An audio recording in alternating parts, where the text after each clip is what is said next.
지난 한 주간 동안 우리나라가 큰 아픔을, 진통을 겪었습니다. 많은 백성이 한때는 지역 감정으로 갈라져서 그 아픔을 겪더니 이제는 이념 감정으로 또 갈라져 가지고 또 이렇게 많은 사람이 지금 아픔을 겪고 있습니다. 그 상처가 하루속히 치유되기를 바랍니다. 모든 백성이 격동의 계절을 지나가고 있지만 그러나 봄은 반드시 옵니다. 그리고 봄이 오면 얼었던 땅덩어리가 서서히 풀리듯이 온 백성의 아픈 상처가 다 치유되기를 주님의 이름으로 축원을 합니다. 그래서 이제 우리 모두가 사랑의 마음으로 하나가 되기를 바랍니다. 사랑이라는 말은 여러 가지 뜻을 내포하고 있습니다. 이성적인 남녀 간의 애정의 사랑, 그때는 그것이 가장 아름답고 최고의 사랑으로 생각을 합니다. 그런가 하면 또 조금 커서는 우정의 사랑, 또 가족 간의 서로 사랑, 그 사랑이 가장 고귀한 것이라고, 사랑의 극치라고 말하는 사람도 있습니다. 그런가 하면 어떤 사람은 예술에 빠져서 예술을 사랑하고 그 예술, 거기에 가치를 두고 그것이 가장 신비로운, 진리에 가까운 사랑이라고 말하는 사람도 있습니다.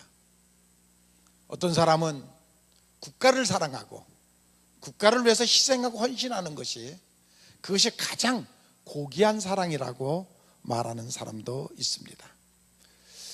이 모든 것들이 사랑이라는 그 안에 다 담겨져 있는 그러한 것들입니다.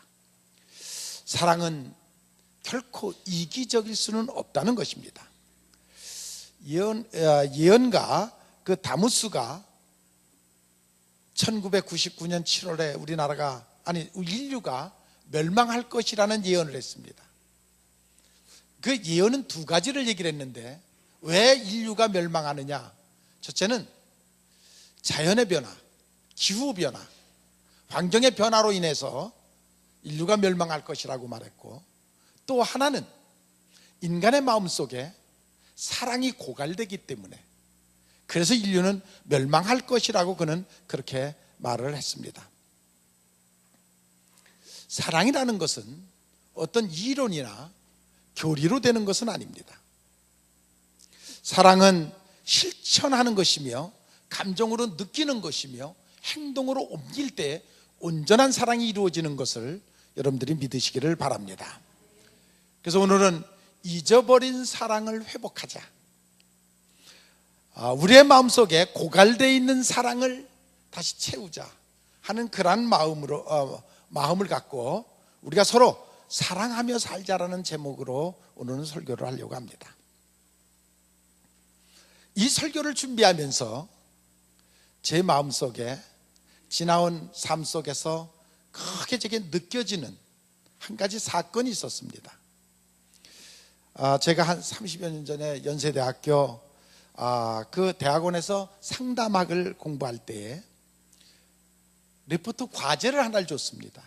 그 과제는 창녀를 만나든지 암으로 막 죽기 직전의 사람을 만나든지 사형수를 만나서 그 상담하는 내용을 써오라는 리포터의 그 과제였습니다. 어떻게 기회가 돼서 저는 부천 부녀 강간살인범을 만나서 그 사형수를 만나서 이렇게 대화를 할 수 있는 기회가 저에게 있었습니다. 저는 그를 만나자 하나님은 사랑이십니다, 하나님은 당신 같은 죄인도 사랑하십니다 라는 말을 했더니 그는 저를 정말 째려보면서 하는 말이, 이 세상에 사랑이 어디 있습니까? 사랑은 없습니다. 이 세상에 만약에 사랑이 있다 그러면 왜 내가 고아원에서 자라야 됐고, 내가 왜 지금 이 사형수가 돼서 감옥에 갇혀야 됩니까? 이 세상에는 사랑이 없습니다 라고 그는 저에게 실책하듯 얘기를 했습니다. 저는 이런저런 성경 구절을 갖다 대면서 하나님은 사랑하시고, 하나님은 당신 같은 죄인도 사랑하시고, 당신이 회개만 하면 지금도 당신의 영혼은 구원받을 수 있습니다 하는 얘기를 했습니다. 제가 이 설교를 준비하면서 번뜩 그 생각이 나면서, 그 사람이 지금 어떻게 됐을까? 저는 그 이후에 그에게 전혀 관심이 없었습니다. 어떻게 된 것을 전혀 모릅니다. 내가 그때 그를 만났을 때 물론 열심히 사랑에 대한 설명을 하고 설교를 했지만 저는 정말 중심으로 그를 사랑하지는 않았습니다. 저는 그냥 리포트를 쓰기 위한 과제로 그를 만났고, 저는 그에게 영치금 몇 푼 주고 먹을 것 몇 개 사준 것, 그것이 저는 그에게 베푸는 최고의 사랑인 줄 알았고, 나는 너를 사랑하고 있지 않느냐라고 그때는 그렇게 생각을 하고 있었습니다. 지금 저는 돌이켜보니까 그 사건이 얼마나 제가 위선적이었고 얼마나 진실이 없는, 정말 그야말로 내 수단을 채우기 위한 한 방법으로 그에게 사랑을 얘기했고, 그에게 또 사랑에 대한 설교를 한 그런 시간, 정말로 저는 그것을 생각하면서 제 마음이 괴로웠습니다. 그 벼랑 끝에 있는 사람을 그냥 이용하듯이, 내 욕심이나 채우기 위한 그런 만남이었고, 그게 사랑이라는 얘기를 수없이 했지만 제 속에는 그를 사랑하는 사랑이 없었습니다. 저의 인생의 대부분이 그렇게 살아가고 있습니다. 지금도 여전히 그렇게 살아가고 있습니다. 그런 아픔이 제게 있습니다. 괴테가 세상에서 가장 행복한 것은 평생을 바쳐서 내가 기쁜 마음으로 행할 수 있는 그 일을 내가 하고 있다 그러면 그것은 사명감이고 그것은 행복한 것이라고 말하고 있습니다. 가장 불행한 사람은, 평생 다른 사람을 부러워하면서 사는 사람은 가장 불행한 사람이라고 말하고 있습니다. 가장 고독한 사람은, 아무것도 할 것이 없는 사람은 가장 고독한 사람이라고 말하고 있습니다. 가장 존귀한 사람은 그것이 대단한 것은 아니지만 작은 것이라도 자기에 있는 재능을 가지고 남에게 헌신하고 봉사하면서, 그리고 그에게 어떤 보답도 바라지 아니하고 자기에게 주어진 작은 재능을 최대한으로 베푸는, 그리고 살아가는 사람이 가장 고귀한 사람이라고 그는 그렇게 말했습니다. 이 세상에서 가장 아름다운 것은 사랑입니다. 역사의 길이 남을 일도 역시 사랑하는 일입니다. 사랑은 굉장히 귀한 것입니다. 예수님이 이 땅에 오신 목적도 하나님의 사랑을, 또 자신의 사랑을 우리에게 베풀기 위해서 이 땅에 오셨습니다. 하나님의 사랑을 이 땅에 보여주셨습니다. 인간의 삶의 궁극적인 목적도, 행복의 가치도, 영원히 우리가 해야 할 일도 역시 사랑하는 일입니다. 사랑은 귀한 것입니다. 그리스도인의 됨의 최대의 영광은 하나님의 그 크신 사랑을 받았다는 사실을 깨닫는 것입니다. 그것을 우리는 은혜 받았다라고 말하고 있습니다. 하나님이 나를 사랑하신다는 것을 깨닫는 것입니다. 그것은 참으로 값진 것입니다. 하나님이 지금도 나를 사랑하고 있다는 것을 깨닫는 것은 가장 값진 것입니다. 오늘 여러분들이 이 자리에 와서 정말 하나님이 나를 사랑하시는구나 하는 것을 깨닫는 그런 은혜의 자리가 되시기를 바랍니다. 하나님의 사랑 때문에 그리스도인의 높은 가치가 있는 것입니다. 그리고 최대의 가치가 있다면 그 하나님으로부터 받은 사랑을 우리는 다 베풀지 못하지만 만에 하나라도 베풀고 사는 것이 바로 은혜로운 삶이고 그것이 바로 그리스도의 삶인 것을 여러분들이 믿으시기를 바랍니다. 야만인이나 미개인들은 그저 하루 세끼 내가 배불리 먹고 자식 낳고 자식 배불리 먹는 것으로 그들은 만족합니다. 야만인이나 미개인들은 내가 배불리 먹고 자식 낳고 그리고 그 자식을 배불리 먹는 것으로 그들은 만족하고 더 이상 바랄 것이 없습니다. 그게 생의 가치입니다. 그러나 우리는 지식인이고 문화인입니다. 문화인 지식인들은 그것만으로는 만족할 수 없습니다. 삶의 보람을 느껴야 하고 내가 살아가는 하루하루 삶에 의미가 있을 때 그것이 바로 그 안에서 우리는 만족을 느낄 수가 있습니다. 우리가 매일 똑같은 일을 반복하고 살기에 제자리 걸음을 생활을 하고 있고 또한 그것으로 우리는 따분한 인생을 살아가고 있습니다.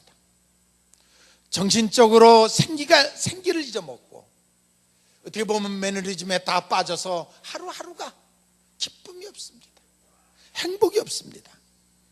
의욕을 상실했고 권태감에 빠져 있고 그리고 우리는 몸이 건조한 생활을 하다가 지금 우리들의 심령이 지쳐 있습니다.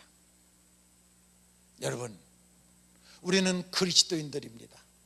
여러분들도 성령으로 매일매일 새로워지기를 바랍니다. 매일매일 새로운 사건을 일으키고 또 하나님의 사랑을 매일매일 체험하며 살아가는 여러분들이 되시기를 바랍니다. 매일 새로워질 때 새로운 경험을 할 수가 있고 또한 성과가 있을 때 사람을 사는 보람과 느낌을 우리는 느낄 수가 있고 그 삶이 바로 행복한 삶인 것입니다. 우리 그리스도인들은 파우스트 정신을 갖고 살라는 말이 있습니다. 진리를 찾아, 선을 찾아, 이상을 찾아 영적으로 매일매일 성장하는 삶을 말하는 것입니다. 끊임없이 7전8기의 용기를 가지고 살아가는 삶을 말합니다. 그곳에 젊음이 있고 마르지 않는 샘이 있고 꺼지지 않는 불이 있고 그리고 우리는 늘 정열이 식지 않는 늘 푸른 나무처럼 그러한 삶을 살라는 것입니다. 파우스트라는 사람은 백사가 돼가지고 장님이 됐습니다. 눈이 멀었습니다. 그럼에도 불구하고 그는 늘 끊임없이 탐구 정신을 갖고 시들지 않는 의욕에 넘치는 끊임없는 새로운 것을 추구하며 그리고 상록수처럼 살았던 그런 사람의 삶입니다. 새로운 것에 끊임없이 도전을 했고 백세에 눈이 안 보이는데도 그는 늘 생기 있는 활력 있는 그러한 인생을 살았습니다. 사람의 욕구 중에 가장 강한 욕구가 사랑의 욕구입니다. 사람은 누구나 사랑하고 싶고 사랑을 추구하고 사랑받고 싶어하는 욕망을 갖고 삽니다. 어렸을 때는 사랑을 받고 싶은 욕구가 강합니다. 그 욕구가 채워지지 않으면 불안해지고 울고 땡깡을 놓고 난리를 칩니다. 자기가 받고 싶은 사랑의 욕구가 채워져야 됩니다. 청년이 되면 이제 사랑을 줄 사람을 찾습니다. 그리고 사랑을 줄 때, 베풀 때에 그때 그 욕구가 채워집니다. 커서는 사랑을 주는 것입니다. 이것은 어떻게 보면 짐승적 본능이기도 합니다. 짐승도 새끼 때는 부모의 사랑을 찾으려고 하고 그리고 어미가 되면 그 짐승도 새끼를 사랑합니다. 사랑이라는 단어가 헬라어는 여러 가지가 있는데 그 중에 중요한 것 세 가지, 아카페라는 말이 있습니다. 아카페는 신의 사랑입니다. 절대적 사랑. 그것을 아카페라고 합니다. 또 남녀 간의 사랑을 에로스라고 말합니다. 그 이성적 사랑, 그 사랑이 에로스 사랑입니다. 필리아라는 사랑이 있는데 그것은 부모가 자식을 사랑하고 형제 간의 가족 간의 사랑하고 또 친구 간의 우정, 의리 이런 모든 사랑을 우리는 필리아 사랑이라고 그렇게 말합니다. 이것이 물론 사랑 안의 한 덩어리입니다.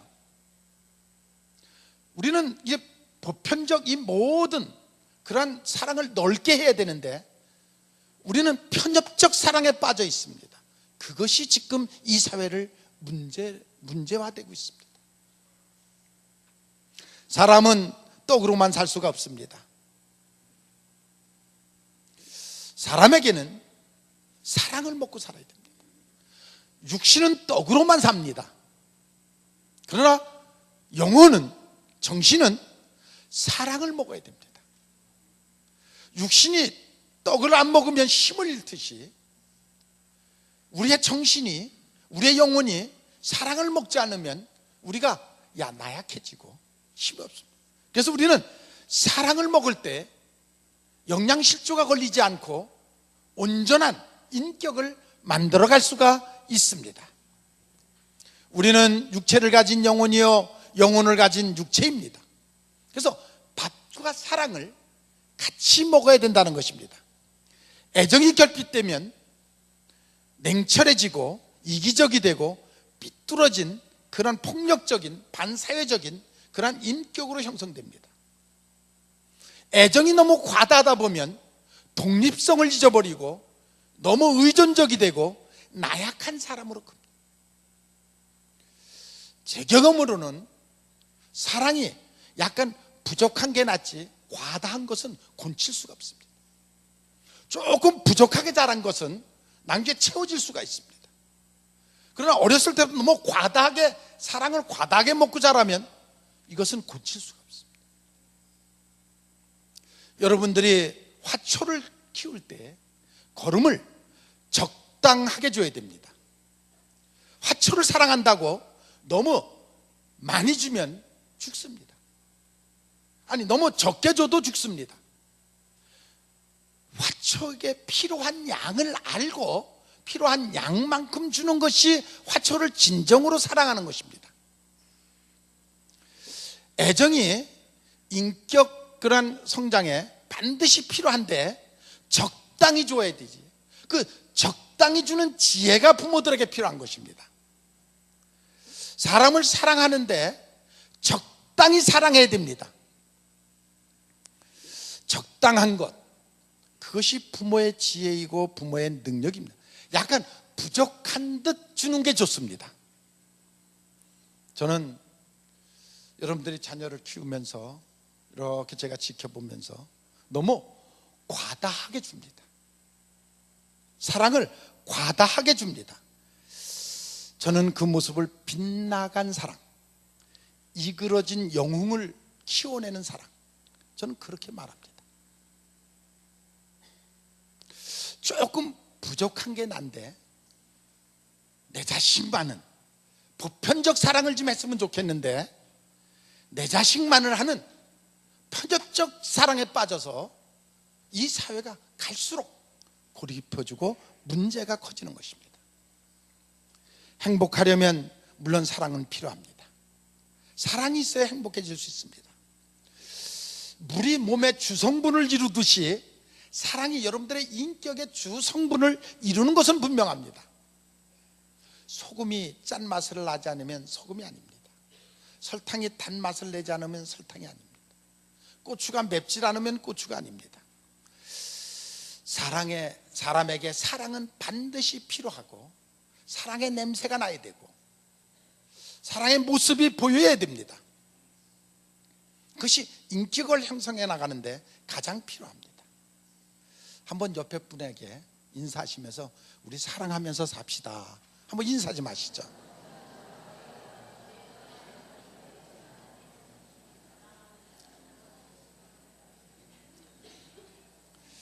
사랑이 없는 인생은 향기가 없고 사막과 같이 삭막합니다. 그래서 성경에 고린도전서 13장을 우리는 사랑장이라고 말합니다. 고린도전서 13장에 보면 방언이나 천사의 말을 할지라도 사랑이 없으면 소리나는 구리와 울리는 괭가리에 지나지 않고 예언을 하고 모든 비밀을 알고 지식이 많다 할지라도 사랑이 없으면 아무 소용이 없고 산을 옮길 만한 큰 믿음이 있을지라도 사랑이 없으면 아무것도 아니고, 내게 있는 모든 것을 구제하고 내 몸을 불사르게 내어줄지라도 사랑이 없으면 그것은 아무 유익이 없다. 사랑은 오래 참고 투기하지 아니하며 자랑하지 아니하며 교만하지 않고 무례히 행하지 아니하고, 사랑은 제 생각만 하지 않고 원한을 품지 않고 불의를 기뻐하지 아니하고 범사에 참으며 범사에 믿으며 범사에 바라며 견디는 것이 사랑이다. 그런즉 믿음, 소망, 사랑, 이 세 가지는 항상 있을 것인데 그 중에 제일은 사랑이라. 믿습니까?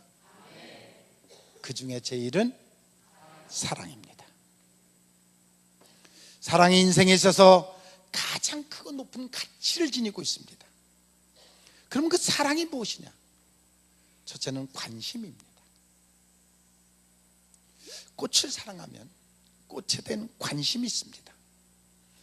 관심이 그냥 관심이 아니라 깊은 관심, 배려심이 있는 관심입니다. 꽃에 물을 주고 거름을 주고 소독을 하는데, 그 가꾸는데 정성을 들여서, 관심이라는 말 속에는 그것이 좋아하는 것을 알고 그것에 맞춰서 주는 것입니다. 사랑은 관심의 정비례입니다. 사랑하는 것 많지 관심을 갖습니다. 아들을 사랑하는 것 많지 아들을 관심을 갖습니다. 누구를 사랑한다고 하면은 관심을 갖는 것입니다. 관심도 없이 사랑한다는 것은 그것은 사랑이 아닙니다. 나라를 사랑하면 나라에 대한 관심을 갖는 것입니다. 내 하나의 행동이 나라에 어떤 영향을 줄 것인가도 생각하는 것입니다. 여러분, 가정에 관심을 갖고 있습니까? 그건 가정을 사랑하기 때문입니다. 여러분들이 성남제일교회 성도들인데 교회에 관심이 있습니까? 그것은 여러분들이 교회를 사랑하는 것입니다. 관심, 그것은 바로 사랑과 비례하는 것입니다. 두 번째로, 사랑은 책임을 느끼는 것입니다. 사랑한다고 하면 그 사랑에 대한 그것은 책임입니다. 책임이라는 말은 대답한다, 응답한다는 말입니다. 상대방이 나를 필요로 할 때, 나를 부를 때 대답한다는 것입니다. 응답한다는 것입니다. 자식이 나를 부를 때에 응답하는 것입니다. 자식이 아파서 고통을 느낄 때 관심을 갖고 응답해서 병원에 데리고 가는 것이 사랑입니다. 나라가 나를 부를 때에 목숨을 바쳐서 나라를 위해서 싸우는 것이, 그것이 나라를 사랑하는 것입니다. 사랑한다는 말은 책임을 느끼는 것입니다. 가족을 사랑하기 때문에 가족에 대한 건강에 관심이 있고 생활에 관심이 있고 교육에 관심이 있고, 그 모든 관심은 사랑하기 때문인 것입니다. 사랑과 책임은 언제나 비례하는 것입니다. 책임을 느끼는 것만치 사랑하는 것입니다. 세상에서 인격적으로 가장 나쁜 것은 바로 책임을 회피하는 것입니다. 책임을 전가하는 것입니다. 아니, 무책임한 것입니다. 그것은 사랑하는 것이 아닙니다. 우리는 책임지는, 그래서 사랑하는 그런 여러분들의 삶이 되시기를 바랍니다. 또 사랑은 무례히 행하지 않는다고 성경은 말하고 있습니다. 억압하거나 지배하려고 하는 것, 그것은 착취입니다. 부부간에도, 아니 가족간에도 마찬가지입니다. 서로 존중해 주는 것입니다. 사랑은 자기 중심이 아니라 상대방 중심입니다. 즉 사랑은 이기주의적인 것이 아니라 이타주의인 것입니다. 정말 저가 필요한 것이 무엇이냐, 어느 정도까지 사랑해야 될 것이냐, 너무 과다하게 너무 부족하게가 아니라 가장 적당하게. 여러분, 우리가 옛날에 나만 혼자 좋아갖고 짝사랑이라는 말을 합니다. 짝사랑은 사랑이 아닙니다. 상대방이 좋아하는 건 많지 사랑하는 것이 사랑입니다. 짝사랑은 고통을 주는 것입니다. 그것은 온전한 사랑이 아닙니다. 지나친 사랑도 그것은 온전한 사랑이 아닙니다. 성가대가 합창을 부를 때에 자기 목소리만 내는 것이 아니라 옆에 사람 목소리를 듣고 화합을 맞춰가듯이 사랑도 바로 그런 것입니다. 교회라는 울타리 안에서 함께 서로를 존중하면서 서로의 음성을 들어가면서 그리고 함께 화평을 누려가는 것이 그것이 교회의 사랑입니다. 그런 사랑이 있어야 됩니다. 가하만사성이라는 말이 있습니다. 가정이 행복해야 모든 일이 잘 됩니다. 그것은 사실입니다. 마찬가지로 여러분들의 영혼이 교회 안에서 화목해야 여러분들이 세상에 나아가서 살아갈 때에 만사가 형통할 줄 믿습니다. 여러분들의 영혼이 잘 돼야 교회 안에서 모든 더불어 여러분들의 화평을 누리고 여러분들의 영혼이 하나님 앞에 인정받을 때에 세상에 나아가서 어떤 일이라든지 모든 것이 형통할 줄로 믿습니다. 이해하는 것이 사랑하는 것입니다. 깊이 이해한다는 말은 깊이 사랑한다는 것입니다. 이해심이 부족하다는 것은 사랑이 부족한 것입니다. 사랑하는 마음을 보면 모든 것이 이해가 됩니다. 사랑이 없으면 이해가 되질 않습니다. 이해라는 말은 밑에 서서 바라본다는 말인데 또 겸손하다는 말입니다. 겸손하면 이해가 됩니다. 교만하면 이해가 되질 않습니다. 사랑은 주는 것입니다. 아낌없이 주는 것이 사랑입니다. 주고 또 주는 것이 사랑인데 여러분들이 다 자식을 사랑합니다. 그래서 아낌없이 줬습니다. 아니 끊임없이 주고 있습니다. 그러면서도 기쁩니다. 왜? 자식을 사랑하기 때문에. 그런데 도가 넘어서는 안 됩니다. 도가 넘다 보면 자식도 망가지고 부모도 상처를 입습니다. 그것을 지혜롭게 잘한, 꼭 여기서 기준을 두고 어떻게 해라고는 할 수 없지만 여러분 각자의 형편에 따라서 도가 넘어서는 안 된다. 그 지혜가 있어야 됩니다. 도가 넘다 버리면 자식도 망가지고 결국 부모도 상처를 입게 됩니다. 자식도 버릇없이 되고 부모도 나중에는 상처만 남는 그러한 사랑이 됩니다. 물론 우리는 기독교적 사상을 가지고 더불어 주면 줄수록 사랑은 좋은 것이고 많이 줘야 되는데, 그러니까 보편적 사랑, 많은 사람을 함께 누리고 함께 줄 수 있는 그러한 사랑, 그러한 신념이 우리에게 필요하다는 것입니다. 무엇이든지 받겠다고 주면은, 받겠다고 욕심부린 대로 주다 보면 결국은 나중에는 상처만 남습니다. 사랑은 사람의 마음을 변화시키는 능력이 있습니다. 사랑은 여러분들의 행동을 변화시키는 능력이 있습니다. 사랑은 여러분들의 삶을, 아니 여러분들의 마음을 새롭게 태어나게 하는 능력이 있습니다. 사랑은 위대한 힘이 있습니다. 여러분 모두가 정말 개성 있는 인생을 살아가는데, 그러나 사랑을 할 때에도 정말 여러분들이 보편 타당한, 지나치지도 않고 모자라지 않는 그러한 사랑을 하는 그러한 지혜가 여러분들에게 있기를 바랍니다. 화가가 정열을 쏟아 그림을 그리고 시인이 아름다운 글귀 하나를 찾기 위해서 밤을 새고 고심을 하고, 등산가가 정상을 정복하기 위해서 땀을 흘리고, 그리고 운동가나 사업하는 사람이나 뭔가 하나를 이루기 위해서 애쓰는 집념을 볼 수가 있습니다. 사람은 누구나 자기의 어떤 표현을 드러낼 때에 거기 안에 기쁨이 있고 보람이 있고 행복이 있습니다. 그러나 이 표현, 가장 중요한 것은 그 모든 것 속에 사랑이 빠지면 안 됩니다. 사랑을 포함한 그런 인생다운 삶을 살아가는 여러분들이 되시기를 바랍니다. 바울 사도가 예수님을 만났습니다. 그리고 그가 추구하던 모든 것들을 버리고 그는 새로운 인생길을 발견했습니다. 그가 고백하기를 난 죽으나 사나 이제 예수님 사랑하는 것인데 전부다, 그렇게 선언을 했습니다. 그는 그런 선언을 할 때 수없이 많은 고난과 박해를 받았습니다.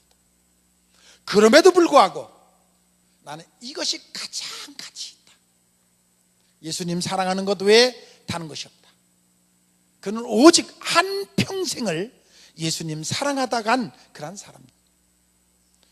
예수님을 사랑하다가 목숨을 바친 순교자들도 얼마나 많은지 모릅니다.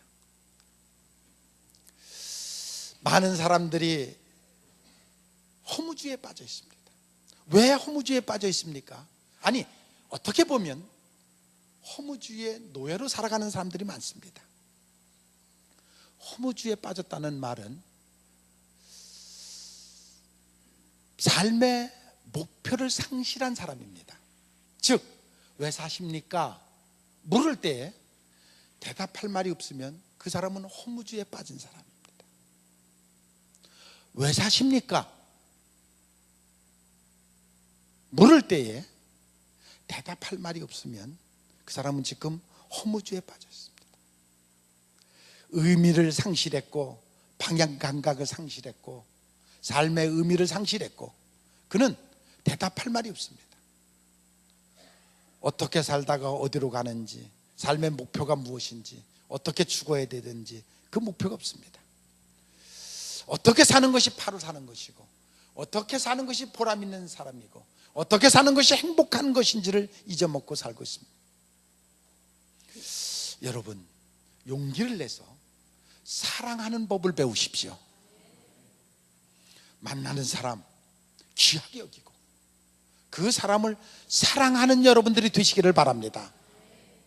그래서 그 안에서 새로운 삶의 의미를 느끼는 여러분들이 되시기를 바랍니다.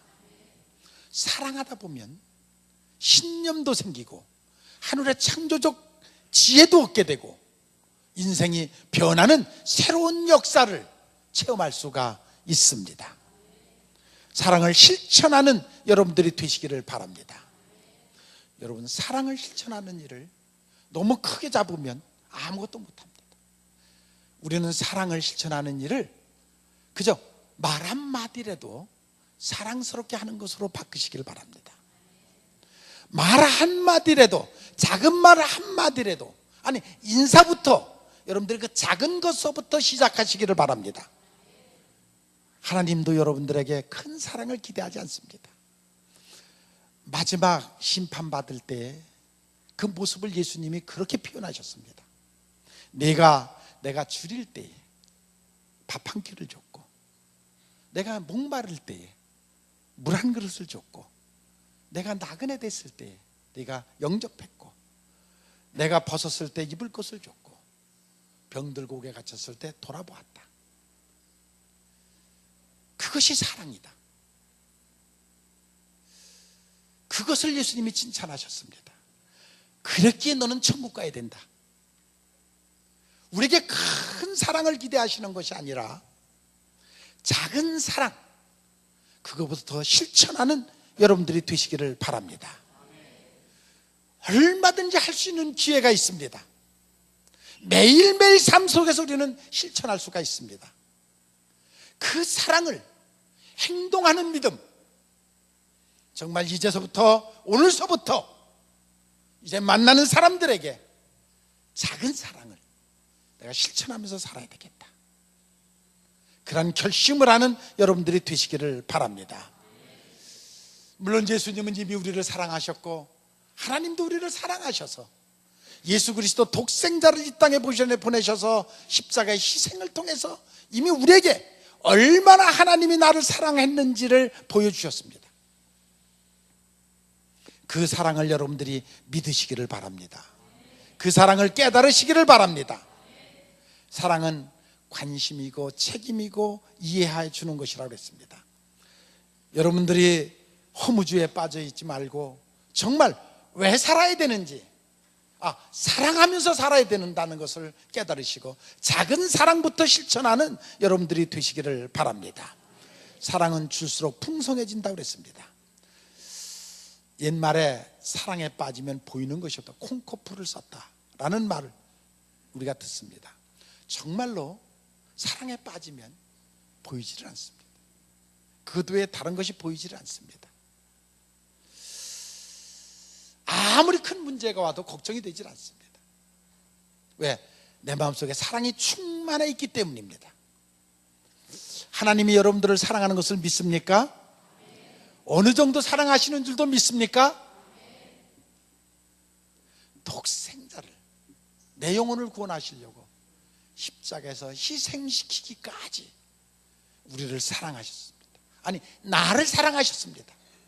우리가 그 사순절 기간을 지금 지내고 있습니다.